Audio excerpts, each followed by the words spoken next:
Muy bien, mis apreciados estudiantes, nuevamente de retorno. Bien, continuamos entonces con el diseño de las torres de enfriamiento de agua. ¿Está bien? Bien, aquí tengo, miren la aplicación de las torres de enfriamiento de agua. Aquí tengo dos torres de enfriamiento de agua, aquí tengo otras dos torres y aquí tengo otra torre. ¿No es cierto? Esto es una industria petroquímica, ¿no? Esto es una industria petroquímica. El siglo XXI es el siglo de la petroquímica. Nuestro país en septiembre del año 2017, arrancó con un programa petroquímico exitoso, que es la planta de amoníaco y urea. Entonces, en estas plantas se utilizan las torres de enfriamiento de agua. ¿Está bien? Las 5 empresas petroquímicas líderes en el mundo son la Dow, la Exxon, la Royal. Estos son empresas petroquímicas. Una planta de petroquímica es la base y el sustento de la agronomía debido a su incidencia directa en la producción de alimentos. Entonces, y además esto da lugar a que muchos ingenieros químicos de nuestro país puedan manejar este tipo de plantas, adquieren experiencia. Para el ingeniero químico especialmente es importantísimo adquirir experiencia en este tipo de plantas, ya que tenemos muy pocas en el país. Argentina tiene varias plantas, Brasil tiene varias plantas, pero Bolivia apenas tiene la primera planta petroquímica, ¿no es cierto? Entonces es importante para el desarrollo de un país dar valor agregado a su materia prima. Bien, las plantas petroquímicas incrementan el valor agregado 60 veces más. Y la industria del siglo XXI es justamente la industria petroquímica. Entonces, espero que algunos de ustedes estén trabajando alguna vez en esta planta petroquímica. De hecho, hay ingenieros titulados de la Gabriel Zené Moreno que están trabajando en estas plantas. No solamente en el país, sino también fuera de nuestras fronteras, ¿no? Están trabajando en Brasil, en Medio Oriente, existen ingenieros formados en la Gabriel que están realizando o se están realizando profesionalmente. Entonces es importante. Para eso nos preparamos. ¿Está bien? Perfecto. Enorme la planta de petroquímica, como ustedes pueden ver. ¿No? Es una maravilla para los ingenieros químicos, ¿no? Una planta de este tipo, ¿no? Genera bastante valor agregado. Aquí tengo, ¿no? las lagunas de tratamiento de aguas residuales. Medio ambiente también es importante. Toda planta tiene su propio tratamiento de aguas residuales. Tiene un sistema de seguridad, ¿no es cierto? Toda planta. Y fundamentalmente la planta de petroquímica es mucho más. Se cumplen ciertos estándares, ¿no? Y ustedes eso lo llevan en seguridad industrial, pues lo llevan, ¿no es cierto? También llevan la parte de medio ambiente, la ley 1333. Bien, pero nosotros vamos a lo que nos interesa, balance. En una torre de enfriamiento incluye balance de masa, que ya vimos, balance entálpico, también lo vimos. Ahora vamos a ver la transferencia de calor y transferencia de masa. La transferencia de calor, el mecanismo de transferencia de calor más importante para el diseño de las torres de enfriamiento de agua es la transferencia de calor por convección, tanto en el agua como en el aire. ¿Ya? Entonces, el mecanismo de transferencia de calor más importante es la transferencia de calor por convección. ¿Cuál de los dos tiene mayor conductividad térmica, el agua o el aire? Lo vimos en unitarias 2. Mayor conductividad térmica tiene el agua. El aire tiene baja conductividad térmica. O sea, en otras palabras, es más fácil transferir calor en el agua que en el aire, ¿no es cierto? Transferencia de masa, ¿cierto? La evaporación. El agua, al evaporarse, se lleva bastante calor. ¿Y por qué? Porque el calor latente del agua es muy grande. Una pequeña cantidad de agua evaporada produce grandes efectos de enfriamiento en el agua. Bien, aquí tengo nuevamente la torre. Esto es un condensador. A nosotros nos interesa la torre, ¿no es cierto? Tengo un relleno. El relleno o empaque puede ser de plástico, puede ser de polipropileno, moldeado en forma de enrejado o de alguna forma. El espacio vacío en el empaque o relleno es muy grande, generalmente mayor al 90%, con el fin de que la caída de presión del aire sea lo más pequeña posible en la torre. ¿Y cuánto es la caída de presión en una torre? En una torre la caída de presión del aire es generalmente menor de 250 pascales. Menor de 250 pascales. Estamos hablando de 25 milímetros de agua. Entonces se debe evitar caídas de presión muy grandes en una torre. ¿Está bien? Últimamente se están empleando estos empaques de plástico en Guavirá, en Unagro, ¿cierto? Se están empleando esto. Bien, vamos.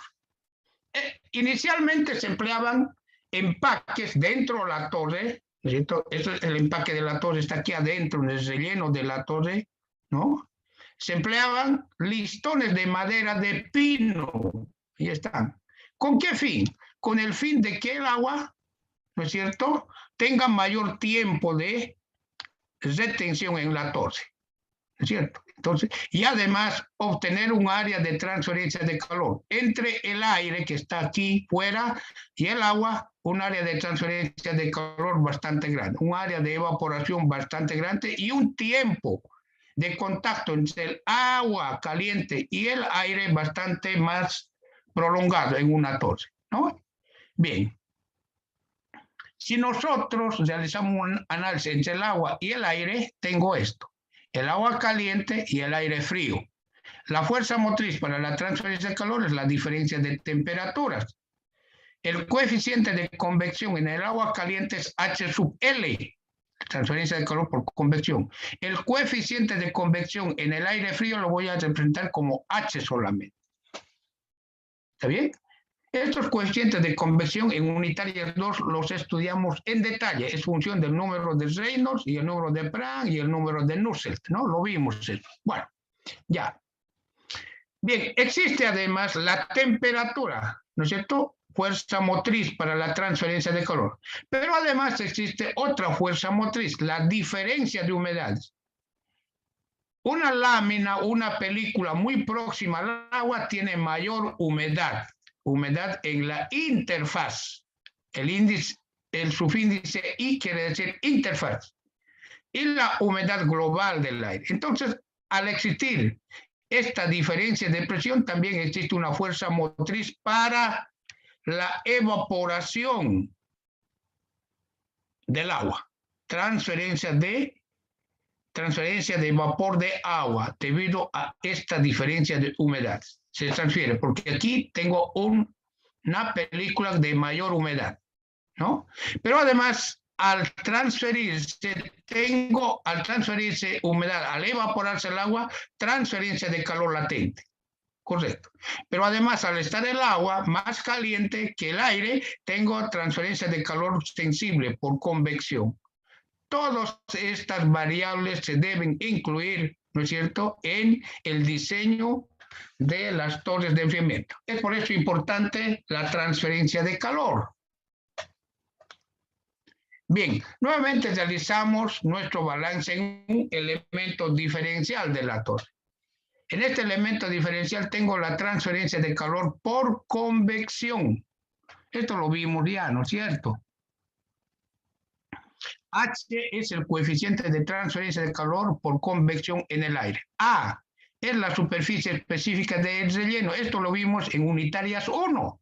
Superficie específica del relleno. Aquí era igual al área de la partícula sobre el volumen del lecho poroso, ¿no es cierto? Eso era A. Entonces voy a recomendar a ustedes ver sus apuntes de unitarias 1, de lechos porosos. Entonces, la superficie específica del relleno en las torres es igual al área de la partícula. Cuando me digo área de la partícula, me refiero a esta área, pues, ¿no? A esta área externa del relleno. Área de la partícula sobre el volumen de la torre. ¿Está bien? Existe evaporación de agua. El flujo másico de vapor de agua es igual al coeficiente de transferencia de masa en el aire. La humedad en la interfaz menos la humedad global del aire. ¿Está bien? El coeficiente de transferencia de masa lo vimos mediante la ecuación de Lewis, ¿no? En la parte de temperatura de termómetro húmedo. Bien. Transferencia de calor por evaporación. Entonces, a la cantidad de agua evaporada, que sería esto, la cantidad de agua K sub Y, humedad en la interfaz menos humedad, la cantidad de agua evaporada por el calor latente, porque se evapora. La superficie específica del relleno, el área normal al flujo, este es el área normal al flujo, es el área de la torre. Por decir, si la torre es cilíndrica, pi cuartos por diámetro al cuadrado. Y el diferencial de altura. La transferencia total de calor es igual a la transferencia de calor por convección y la transferencia de calor por evaporación. Al sumar ambas ecuaciones, tengo la transferencia total de calor. ¿Está bien? Para sistemas aire-agua, tengo la relación de Lewis. De esta relación de Lewis voy a despejar el calor específico. Aquí es igual el calor específico del aire húmedo al coeficiente de convección en el aire sobre el coeficiente de transferencia de masa. ¿No es cierto? Entonces voy a reemplazar en la ecuación de transferencia total de calor. Bien, por otra parte, el aire se calienta e incrementa su entalpía. El flujo total de calor es igual a la velocidad máxima del aire seco por el área normal al flujo y por el diferencial de entalpía del aire húmedo. Igualo ambas ecuaciones con la ecuación hallada anteriormente, flujo de calor por convección más flujo de calor por evaporación, igualo ambos, y hallo una ecuación. Esta es la primera ecuación para el diseño. Z, ¿qué es Z? Z es la altura de la torre, la altura total de la torre. Entonces, la altura total de la torre es igual a la velocidad máxima del aire seco sobre el coeficiente de transferencia de masa, la superficie específica del lecho, diferencial de entalpía del aire húmedo, entalpía en la interfaz menos la entalpía global del aire, integral. ¿No es cierto? Esto se conoce con el nombre de la ecuación de Merkel. A este primer término, ¿no es cierto?, se lo llama altura de una unidad de transferencia. Este término, que está fuera de la integral, tiene unidades de longitud. Aquí debo trabajar con la velocidad máxima del aire seco. Y luego la integral recibe el nombre de número de unidades de transferencia de masa. Número de unidades de transferencia de masa, la integral. El número de unidades de transferencia de masa es una medida de la dificultad de la transferencia de entalpía. A esto se llama número de unidades de transferencia de entalpía del aire. Número de unidades de transferencia de entalpía del aire. Este término, número de unidades de transferencia de entalpía del aire, que es una medida de la dificultad de la transferencia de entalpía. ¿Está bien? Entonces ese producto, muchos textos están de esta forma, ¿cierto? Aquí vamos a aclarar un poco. ¿cierto? La altura de una unidad de transferencia y el número de unidades de transferencia. ¿Está bien? Bien, en estos términos existe un término, existen estas ecuaciones. Coeficiente de transferencia por la superficie específica del lecho. Entonces, para hallar el coeficiente de transferencia por la superficie específica, ¿no es cierto?, del relleno A, existen ecuaciones. Aquí vamos a ver una. Coeficiente de transferencia de masa para torres de enfriamiento de agua. Fuente. Principios de operaciones unitarias de Alan Fox. En este texto dan esta tabla. Aquí tienen el equipo, el tipo de relleno, tienen el proceso que voy a enfriar agua, aquí está para el agua, ¿ya? Y tienen el intervalo de las velocidades de masa, velocidad másica del agua. L quiere decir líquido, agua, la velocidad másica del agua, ¿no es cierto? Y tienen la ecuación, el coeficiente de transferencia de masa por la superficie específica del relleno, que está en función de la velocidad másica del agua y la velocidad másica del aire seco. Aquí estoy aclarando en la parte inferior. Para nosotros manejamos L, pero el Alan Fox en esta tabla, en esta tablita maneja GL para el agua. Y aquí nosotros manejamos en teoría G sub S para la velocidad másica del aire seco. El Alan Fox maneja G sub B prima. Esa es la velocidad másica del aire seco. Estos están en el sistema de unidades libras, pie, hora. ¿Está bien? Hay que tener cuidado con esto. Y luego el coeficiente de transferencia de masa por la superficie específica está en libras mol de aire seco, pie cúbico por hora. ¿No es cierto? Entonces en la bibliografía podemos encontrar, ¿no es cierto?, ecuaciones para distintos tipos de equipos en torres de enfriamiento. Esto es principios de operaciones unitarias de Alan Fox. Ustedes lo van a encontrar eso en el capítulo 17 del Alan Fox. ¿Está bien? También está en el Treibal, por si acaso. Bien, de esa forma se halla y tengo la altura. Al multiplicar ambos tengo la altura de la torre, la altura total de la torre.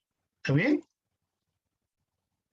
Bien, hace un momento dijimos, a partir de esta tabla, nosotros construimos, ¿qué construimos? La curva de equilibrio. Esta es la tabla A3 del Ocontojo. Entonces, la primera tarea que ustedes tienen es construir esta curva de equilibrio en el Excel a partir de la tabla A3. Es la primera tarea que ustedes tienen. Y eso para la próxima clase, que es el día martes. Bien, voy a revisar esta tarea en el Excel. Esta es la representación de la tabla A3, temperatura, entalpía, en el Excel. Esto me da la temperatura de la interfaz y la entalpía en la interfaz. Esto me da temperatura y entalpía en la interfaz. ¿Está bien? Bien. Esto no es complicado, es sencillo hallar la curva de equilibrio. A esto se llama curva de equilibrio.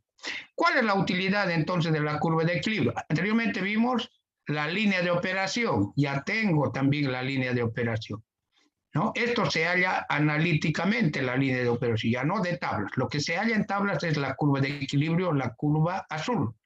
Esto ya vimos en la primera parte de la clase de hoy, ¿no? ¿Para qué sirve? Ambos se representan en un solo gráfico.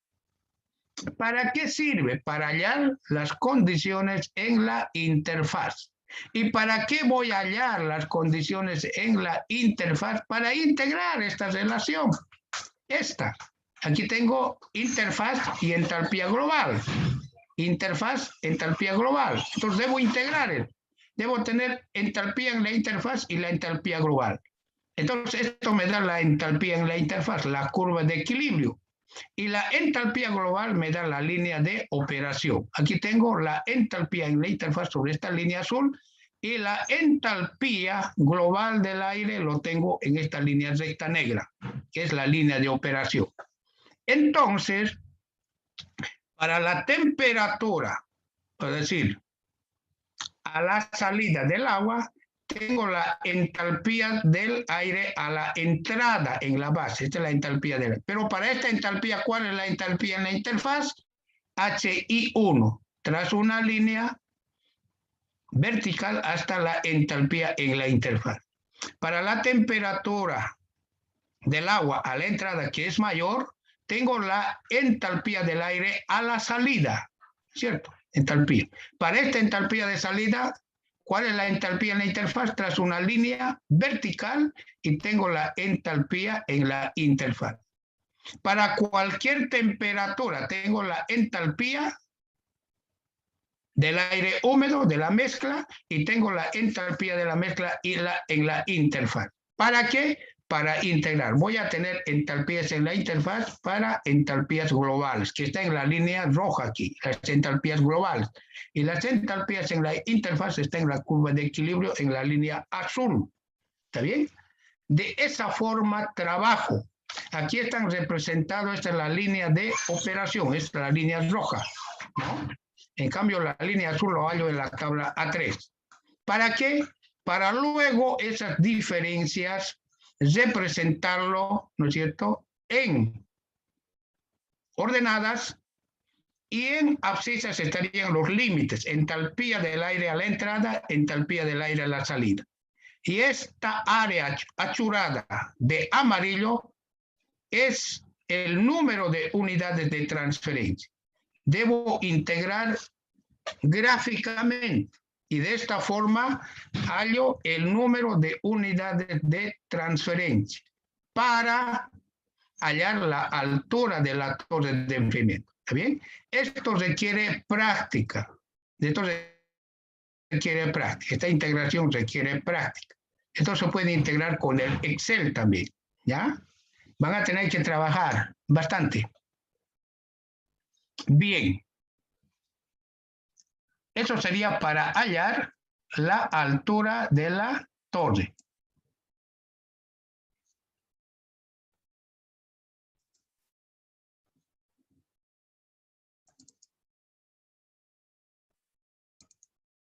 En todo proceso es importante la optimización.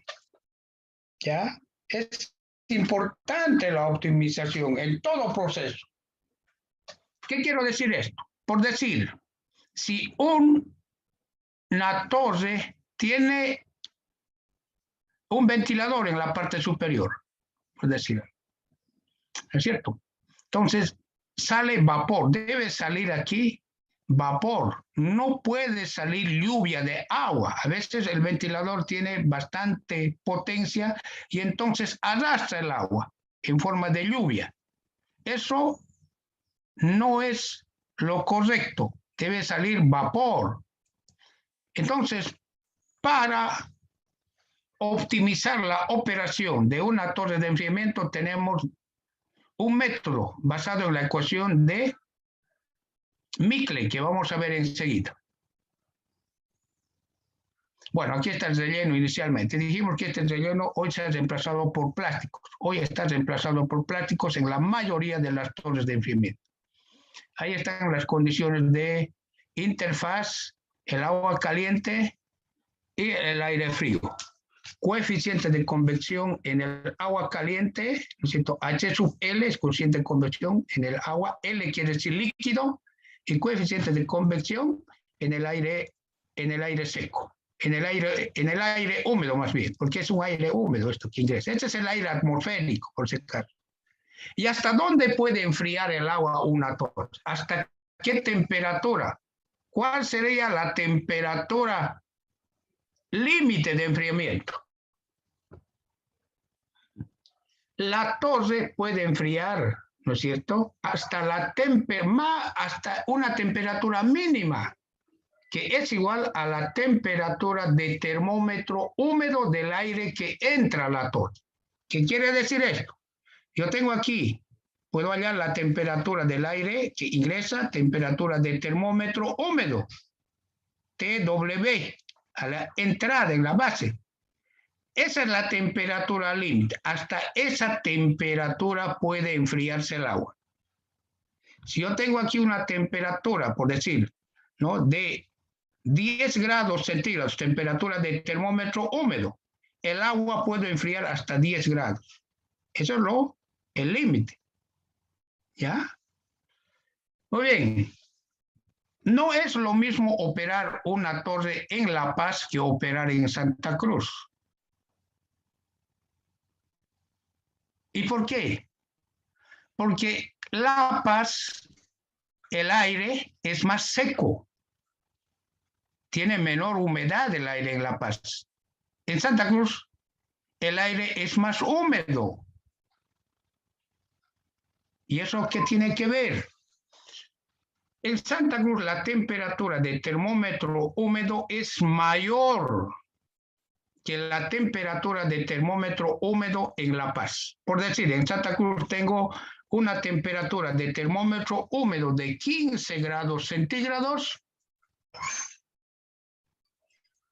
Termómetro húmedo de 15 grados centígrados.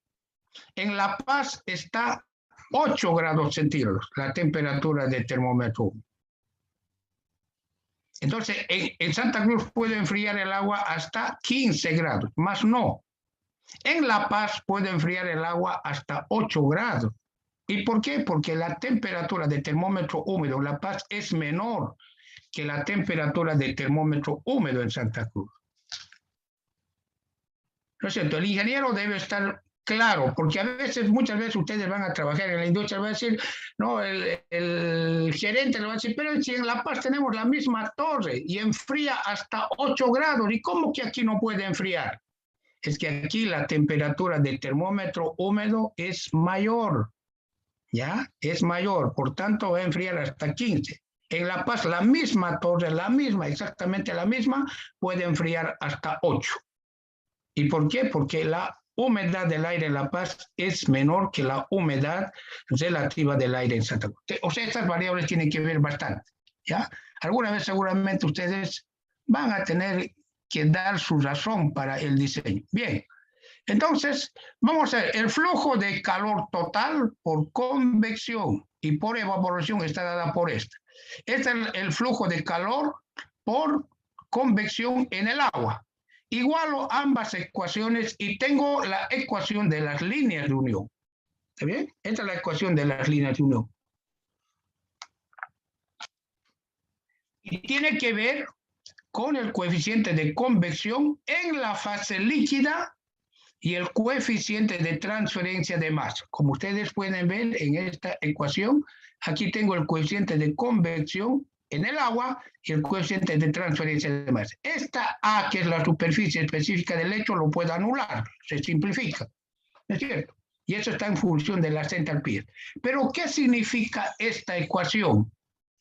En la práctica, al no disponer del valor del coeficiente de transferencia de masa en el agua sobre el coeficiente de transferencia de masa, transferencia de calor por convección en el agua, sobre el coeficiente de transferencia de masa, y teniendo en cuenta que el coeficiente de transferencia de calor en la fase líquida es mucho mayor que el coeficiente de transferencia de calor por convección en la fase gaseosa, el aire, se acude a una solución aproximada, que consiste en suponer que la resistencia a la transferencia de calor se encuentra íntegramente en la fase gaseosa, el aire.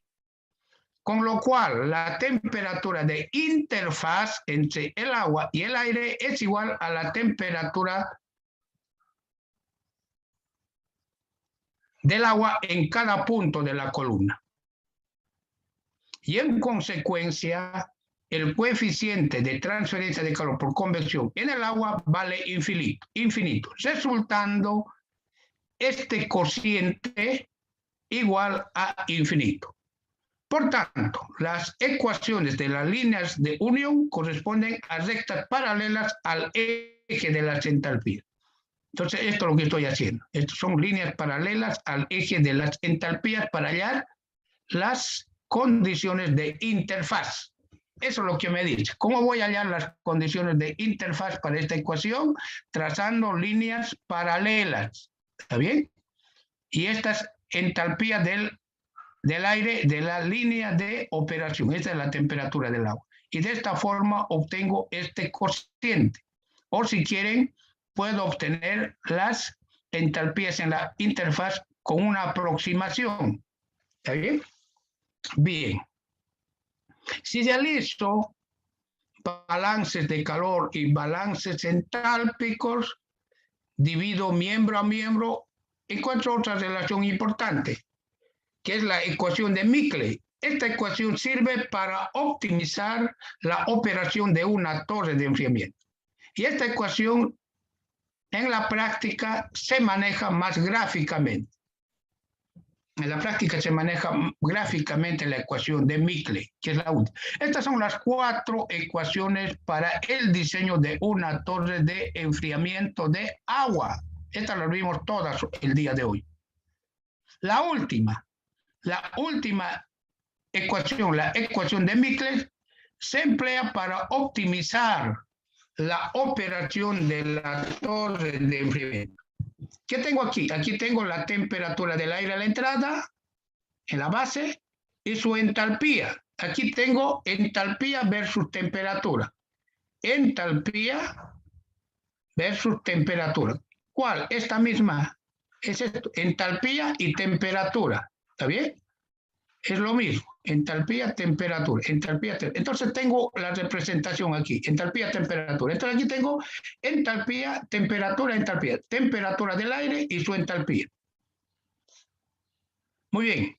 Debo trazar, mire, aquí es importante esto. Debo trazar una línea del punto 1 hasta la línea de operación. Esta es la línea de operación. Y luego, con las líneas de unión, con la ecuación de la línea de unión, esta línea oblicua y volver al punto inicial. Entonces tengo el primer triángulo. Luego, a un cuarto del punto inicial, esta línea, entre este punto y este punto, a un cuarto, determino un segundo punto y trazo otra vez lo mismo, una línea horizontal, luego una línea oblicua y retorno al punto. Estas líneas oblicuas son, ¿no es cierto?, la relación coeficiente de convección en el agua sobre el coeficiente de transferencia de masa, esta línea amarilla, ¿está bien? Estas líneas oblicuas, que vamos a considerar constante. Tengo el segundo punto. Luego, a un cuarto entre este punto y este punto, tengo el otro punto. Y trazo lo mismo. ¿Está bien? Y luego, a un cuarto entre este punto y este punto, otra vez trazo otro triángulo. Siempre es a un cuarto hacia la línea de operación. Otra vez trazo. Y así voy trazando triángulos hasta la entalpía 2. ¿Para qué? Hasta la entalpía 2 y la temperatura 2 del líquido. ¿Para qué? A partir de este punto, esta curva que van formando con estos puntos es la curva de la temperatura del aire en la torre. Entonces, con esta entalpía 2, puedo ir hasta esa curva y hallar la temperatura del aire a la salida de la torre, como ustedes pueden ver aquí. Esta sería la temperatura del aire. Sirve para determinar la temperatura del aire a la salida. Esta curva de temperatura del aire no puede estar por encima de la curva de equilibrio. Si esta curva está por encima de la curva de equilibrio, quiere decir que la torre está inundada. Por la parte superior hay el agua sale en forma de lluvia. Cuando esta curva está o corta y pasa la curva de equilibrio. ¿Está bien? Perfecto. Bien, para concluir la clase de hoy, tarea. Esta es la tarea para 2 semanas. La primera semana resuelven ustedes el problema 17-13. Y la segunda semana resuelven el problema 17-14 del libro Principios de Operaciones Unitarias de Alan Fox, que está en la página 407 del libro Principios de Operaciones Unitarias. Los problemas 17.13 y 17.14. Este práctico lo presentan al auxiliar de cátedra. ¿Está bien?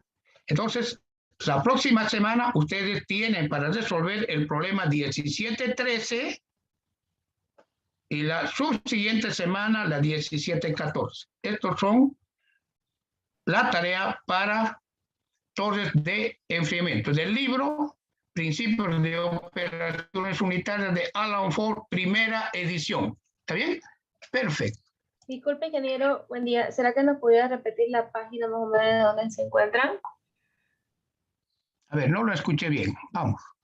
Buen día. ¿Será que nos podría volver a repetir la página del problema? Perfecto. Con mucho gusto. Entonces, a ver, esta tarea está en el libro Principios de Operaciones Unitarias de Alan Fox en la página 407. ¿Está bien? Perfecto, muchas gracias. En la página 407. Bien. Los problemas son